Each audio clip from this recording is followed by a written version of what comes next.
it's a real treat for us this morning because the man from Maine is here in the studio with us. Yes, the fabulous Bob Marley joins us.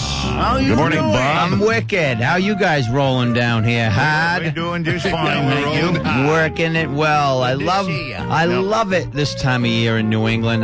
What I love especially is the road construction. Oh, yeah. They leave no roads out. No. You know? No. Hey, I have an idea. Let's fix the roads. Which ones? All of them. There won't be anybody out June, July, and August.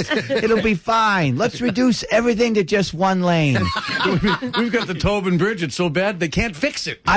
You know what? I came down from Maine. I had to stop at the New Hampshire liquor store, not for the booze. Just it was backed up that far. Of course. Yeah. Here we go. It's absolutely unbelievable. Well, what are you going to do, right? I mean, that phrase right there is every New England person's way of getting out of a bad conversation. Well, what are you going to do?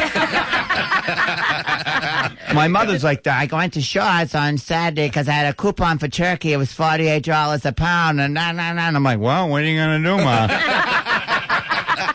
And I've also noticed that New England people will like to interview themselves. I went over to your house at what time? 2 o'clock? Yeah, I know what you mean. And I waited there for how long? 3 hours? And where were you? Nowhere to be found. You don't even need me in the conversation. You're doing remarkably well on your own. That's fabulous. Is there a good pickup line? How about, how you doing? Was just hi. Hi, how are you? Here's the pickup line in Maine that's very famous. You want to come over to my house, or should I just drive it over to you? What a great summer. You having a good summer? Yeah. Unbelievable. I was over. You got to barbecue a lot, you know, and that's getting a little old at some point. My wife's like, want to cook out again? Hey, let's cook out. I'm like, bring the crock pot on. When the leaves going to fall? I'm ready for it. I went to Hannaford the other day, and I love Hannaford to get the stuff. Hannaford's a great store. Here's a question, though.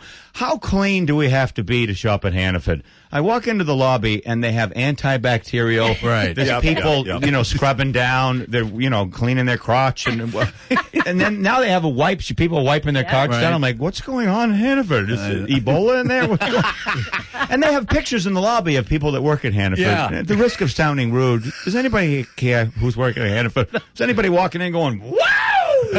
What's going on? Nothing but Phil Johnson in the dairy. He's on my fantasy team. You know, my wife brings it up all the time, this whole thing. The other night we were watching TV, she pauses it and she goes, have you thought about everything in life, Bob? I'm like, oh, here we go.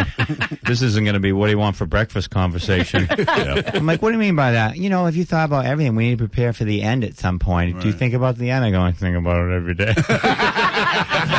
She said, no, but I made a bucket list. Did you make a bucket? I said, I don't even know what that is. It's a list of things you write down you want to do before you die. Do you have one? And I go, I don't. She said, what would be on it? And I said, I don't know, but I'm guessing none of the stuff that's on your list. She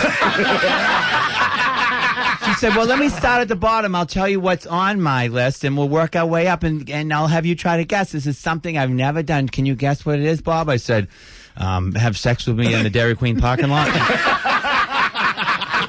No. So she said, I want to go on a whale watch in Booth Bay Harbor. And I said, well, go ahead. You know.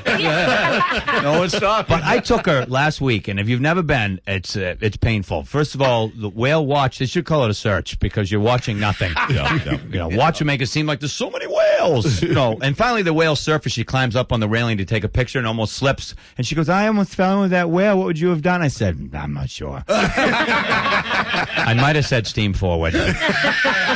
That's on my bucket list. Wife falls in water with killer whale. Marley marries Christy Brinkley at funeral.